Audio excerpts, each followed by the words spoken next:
Hello, welcome back to the RetroBreak Podcast. It's been a while, but I'm back to talk this week all about game shops, because I recently went to visit a shop that I'd wanted to go to for a long time called Super Game Shack, and that video will be coming out hopefully next Friday by the time this one's going live, so see whether that one's up on YouTube soon.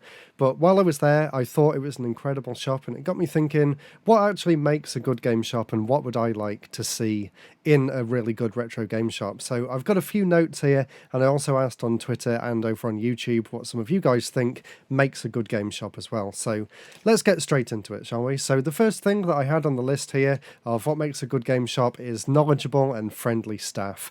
And I do think that is really, really important, because when you go to these shops, they're very specific with the kind of things that they sell, and you want to be able to have a good conversation with whoever works there about what you're trying to look for in the shop, or about what they've got on offer, or just in general about games as well. I've been to shops before with friends, and we've just really enjoyed just sitting there and talking to the people that work in the shop, chatting about what games they've been playing, chatting about what games they're looking forward to in the future, what systems they're collecting for, that sort of thing. I've even had some people in some shops like take me into their storeroom and show me the stuff that they have that's not for sale just yet, just because they're so excited about what they've got in there, and they were so excited to show me what they've got. And it's just extra little things like that that really make it a worthwhile experience to go and check out some of these places. And while I'm going through this podcast, I won't be naming any names in particular, because I don't want to treat one shop better than another, because they all sort of excel in their own little areas. So that is one thing that I think is really, really important in a good retro gaming shop. Another thing that I really enjoy about going around these retro shops is when they have loads of stock to look through. I don't just want one or two little neat shelves with a few games like some that I've been to. I want hundreds of games everywhere. I'm sure you know which shop I'm talking about now, but there's one with just stacks and stacks of games, basically inside a house, and you can go through the different rooms, and there's just so much to look at. And I just love spending an entire day just rummaging through everything they have to offer, and just spotting that one real special game in with all the other games, and just taking that to the till, taking a big stack of games over and letting them calculate it all and seeing what it comes to. And it's just a really fun experience that way. Like, I don't want the shops to be messy as such, but I want to feel like I'm discovering things while I'm there. If everything is just facing forward on a shelf, sure, it looks nice and it might be easy to pick things out at a glance, but you don't really get the satisfaction of really finding something that you weren't expecting to find when you turned up there. And that's also what I think makes the tour videos that I do really interesting as well, where you can actually see me like rummaging through boxes of cartridges and finding one or two hidden gems mixed in with all the other stuff. So yeah, that's something that really excites me about visiting these shops, and it's something that I'd like to see a lot more of. But obviously that only works if the shops have been around a long time and they've got a load of stock. Sometimes they have a little bit too much and it can be a bit overwhelming. But from what I've seen for some of the shops that I'm thinking about while I'm talking about this, they've actually rented out a storage unit and they actually swap around the inventory occasionally. So that also means that whenever you go back there in the future, you're always guaranteed to find at least a few new interesting things every single time you go and check the shop out. So that is definitely something that I rate very highly in these really, really cool little independent shops.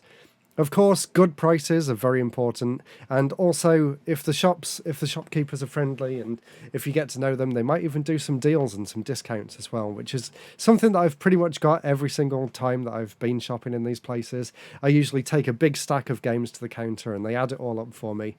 And that does bring me on to something that maybe these independent shops could do a little bit better, and that is actually pricing up the games individually. Because sometimes you go to these shops and there's loads of stuff there, but you actually have no idea how much any of it's actually going to cost. And then they generally take it away to the counter, and sometimes they won't even show you where they're getting the prices from. But most of the time, it seems to either come from eBay, sold listings, or price charting, or something like that. So you can pretty much be guaranteed that you're always going to get a really good price. It would be nice if there was more games with stickers on, but of course, some of these shops with just literally thousands upon thousands of games, it would be impossible for them to price them all up, especially with the prices fluctuating as much as they are now. So I feel like going off eBay sold listings is kind of a good way of doing it, and then they generally knock a percentage off just because I've bought it in bulk as well while I'm there. So yeah, but good prices and bundle discounts are something that I really value highly. Of course, something that I personally think is very important to shops. I don't know how much this would affect other people who are just going there to buy games, but I really like it, of course, when they're really good and friendly with allowing you to film or take photos from inside the shop as well. Of course, I love doing my shop tours, and now that COVID is pretty much over, well, it's not over, but people are treating it like it is, and you can go back out to shops again now. And I want to go and take my camera around and get more really in-depth shop tours where I go through all the shelves, telling you what to expect when you get there. I'm even planning to put a map on my website so that if people want to check out some of the best game shops throughout the entire of the UK, they'll be able to go to my site and check out the map and then actually see a video from the shop that I've put on there. So I really do appreciate it when shops allow me to go around with the camera. Most of them have been really good with that, but there are one or two that are like, they're not really sure whether they want you to show things. And then maybe that reflects badly on them because maybe they're trying to hide something. But yeah, most of the time the shops are really good, and the one that I went to the other day was an incredible shop, and they let me film everywhere. They even let me go behind the counter and take my camera and pan across the shelves right at the top. Unfortunately, the camera I took with me isn't really the best in handheld shooting mode, so when you watch that video next week, it may seem a little juddery, and I am hoping to spend some money that's coming my way soon on getting an upgraded camera with in-body image stabilization and a new optical image stabilized lens to go with it as well. So hopefully future shop tours should look a lot cleaner, a lot sharper, and I'll actually be able to film in 60 frames a second instead of kind of upscaling it in post. So really looking forward to doing that. But the point with all this was that I think it's really important when retro gaming shops are good with people filming there. I also think it would be really cool if more shops had actual playable consoles there. So maybe a certain section of the shop where you can just sit down, chill out for a bit and play some games. Maybe even play some games that are actually for sale in the shop, to check to make sure that you actually want to buy it, to figure out what kind of game it is if you've never heard of it before. It'd be really cool as well if they had like multiplayer stations set up. So maybe if there's a few people in the shop and the shop's big enough, you could have like maybe a Mario Kart race together, or you could play Bomberman for a bit or something like that. I know a few shops have had like store demo kiosks that they've actually found from retailers like Blockbuster and things like that they've actually brought into their store, and I always think they're really, really cool. So to see things like that, to see like unique things from the past that may have been in actual like physical game shops, like standees and things. Also, I like it when they sell more than just games as well, so maybe some merchandise related to the games, maybe some posters, some artwork, maybe t-shirts, or just little things like that kind of add to the experience. I know a lot of these shops are kind of small, but for some of the bigger shops, I think having the other kinds of things to buy as well would definitely help, and it'll probably help with them making sales too. Like the shop that I went to the other day, they actually sell a lot of Pokemon and Yu-Gi-Oh! And Magic the Gathering cards and things like that, and they make a lot of money through that. And it's still kind of related to games, so I can see how it all fits together. So yeah, if the game shops want to expand a bit, they could bring in things like that too. And another thing which is kind of unique, but I know a few shops do this, it's really cool when they actually have services like where you can take your consoles there to be modded, or maybe you can take a console to be repaired and they'll send it away to someone and get them to deliver it back to the shop for you. They generally know a lot of people who are really good with these things, and yeah, that's really cool. Also, the ability to test out a console before you buy it is, I think, really useful, especially if you're buying a handheld system. Like maybe you want to check that the backlight's working on it properly, or you want to make sure that it can read games before you go ahead and make your purchase.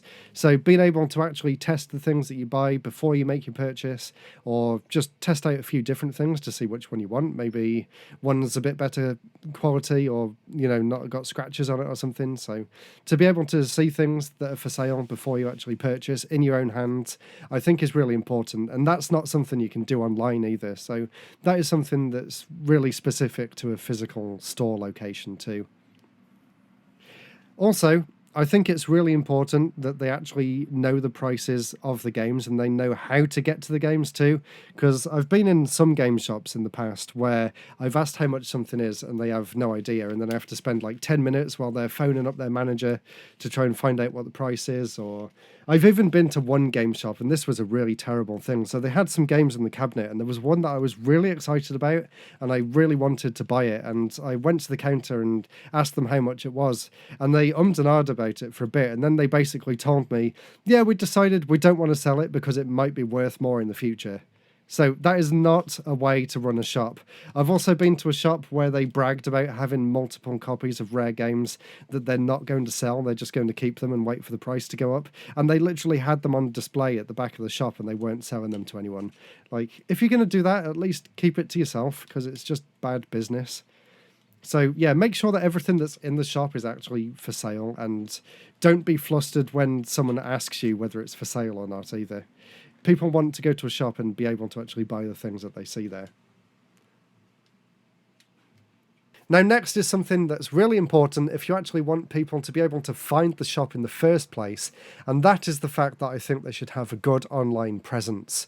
A lot of the shops that I've found are thanks to things like Instagram and Facebook, and it's really important that they share the photos on those social media sites because that drums up interest in the retro gaming community, and honestly, people will travel all across the country to go and visit a good-looking game shop. So if you're putting stuff out there, if you're taking pictures of the shelves, if you're taking pictures of the trade-ins that come in and the interesting games that you've got that you're actually putting out on display, maybe doing even little videos. There's some really good ones.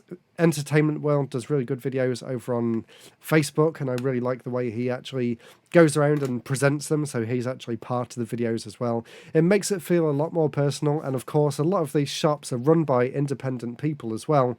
They're not big chains, so to get the person behind the shop talking on there too is just a really nice little extra feature.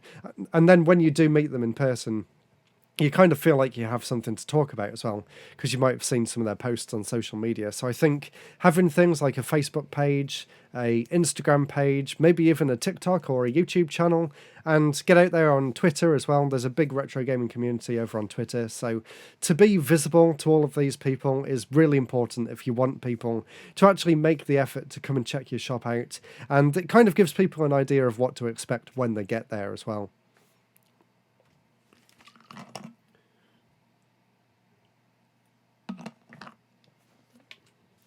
Now, something that's been kind of hit or miss in the shops that I've visited over the past few years, that is to have games in good condition. Now, there's some shops that I see that literally just get hundreds of games in and just put them out on the shelves straight away, which is fun if you want to try and rummage through things. But if you're looking for things from a collector's point of view, then you actually want something that's been kind of more looked after than that. Something that's maybe presented a bit nicely. One of the shops I went to, they actually clean every single cartridge that comes in, so you're pretty much guaranteed that it's going to work, which is really good. I've also seen some shops that just shove things into just plastic containers full of games, and they're being like scratched and damaged in there, and they're just being thrown around without a care in the world. So there's two completely opposite ends of the spectrum, but generally I prefer games to be in good condition, obviously. But I can see that that's not really an option for some shops. But for the ones that do, especially for the ones that go the extra mile and put games in protective sleeves as well, or in like box protectors for the cardboard box games as well, that is something that really adds to the value. And I'd be more than happy in paying a little bit extra to have something that I know has been looked after and that I know will definitely work. And of course will look really nice on the shelves behind me in the videos as well. So I really do think that is something that's quite important, but maybe depending on what kind of collector you are, you might not really mind getting something that's a little bit worse for wear if it means getting it a little bit cheaper. And something else that I've got on the list here that is, I think, is important for some people that don't drive especially, and that is having the shop somewhere that's easy to access through public transport. So some of the shops, I know, because the rents are lower, obviously, are quite out of the way, but that means that you either need to drive there or you need to get a train to a certain stop and then get in an Uber or find a different way of getting there, maybe on like a bus or something, or maybe you walk for an hour or something to get there. And then there's other shops that are in city centres, which are really easy to get to, and they're generally the ones that are a little bit tidier, but they actually have a lot less stock. So I do think it is important to have the shop easily accessible to the general public. There are a few shops that are really far out of the way that I really want to go and visit, but actually, although they look amazing from what I've seen online, I've actually been kind of put off from visiting them just because it's so difficult to get to, especially if they're really far up north and I'm travelling from here in the West Midlands. It's a bit too far to drive as well. So to have the shops accessible by public transport, or at least having like instructions on your site on how to get there, make it easy for people to go and check you out, I think that's something that's really important and something that probably should be thought about a little bit more when these people are starting these shops up, is how are people actually going to be able to get there. So I did ask on Discord as well, and I've got a few extra things on here that I haven't mentioned so far, so let's take a look at what some people said over there. People like it when the shops integrate with the local community. I think that's something really good. There's a shop actually that I'm hoping to do a full tour of when they're properly set up, and I know that they've done a lot with the local community in terms of even going so far as to sell local artists' work in the store, which I think is amazing. And they even run competitions. They've been helping out the other people that are setting up shop in that area too. If they're part of the community, I think that brings in some really good vibes, and hopefully that means that they're going to stay around longer as well, because then the town or city will actually want to support them and maybe even share the shop on their own social channels. Friendly owners, I kind of mentioned that earlier. Lots of stock as well. Yeah, it's really great. Customer service. So there is a difference between friendly owners and customer service. There's some people that are overly friendly and they take ages to get around to actually serving you. There's some people that you can tell it's their passion, but they're not really that good with customer service, or maybe that they're not that good with sales, or maybe they try and push too far into the sales aspect and don't back off and let you look around as well. So it's a kind of a balancing act, that one. But yeah, customer service is very important. Fair prices, of course. Most of the shops, of course, because they want people to come back and because they actually do care about the community, they are pretty reasonable with their prices, a lot that I've found. A lot more so than some of the market stalls that you get in the gaming markets. I feel like even though they need to make a little bit more money, they're also more understanding of the community. And to get to the stage where you've actually set your own shop up, you must know a lot about the collecting scene, and you know what's actually worth something and what is kind of a little bit overkill. And hopefully they're not trying to sell to people who don't really know what they've got either. So I'd like to think that a lot of the shops have really fair prices. And here's a really good one, and I'm probably going to end it on this one, but this one is, if they use stickers for the prices, are they easy to peel off? And also, I'm adding to this as well, but don't put sticky labels on cardboard boxes, because if they do get stuck down on the cardboard, you could end up damaging it if you try and peel it off. And sometimes the cardboard boxes are actually worth more than the games that are actually inside them, so definitely bear that in mind. And if you're looking around these shops, try and check to make sure what kind of labels they use, or whether they're putting them on the box protectors on the outside, or whether they're actually putting them on the cardboard on the inside as well. I also really love it going... I know I said that was the last one, but something else just popped into my head as well. And that is the fact that I really love it when they actually let you open up things in the store and check the condition for yourself. So I've been in a few shops and I've picked up some quite heavy ticket items, and they've always been fine with me getting the games off the shelf, getting them out of the cabinet, having a look through, making sure the manual's in good condition, making sure that the cartridge is a legit cartridge, making sure that the sticker on the cartridge isn't skewed or peeling off or anything like that. So I really do appreciate it when they actually let you have a look at their inventory and see whether you're actually happy paying that price or not. So there you go. That was just my thoughts about what I think makes a good game shop. I'm really looking forward to visiting more this year now that things have opened up again, and hopefully I'll have a lot more game shop tours on my YouTube channel in the coming months and years ahead. So thank you all for listening. Let me know, I was going to say down in the comments, but there aren't really comments on podcasts. Have a look in the description on the podcast and you can send me a voice message. So definitely go ahead and do that. Leave a comment if you're watching on YouTube, and I'm sorry that it's been a while since the last podcast episode. I'll try and get them out more recently in the future, but I really do enjoy making them. Also, I've just started streaming on Twitch as well, so go ahead and check out my Twitch channel if you want to see me playing some games that I'll be actually using in my YouTube videos in the future. So thank you all so much for listening. I'm going to end it there. Goodbye. Speak to you all again soon.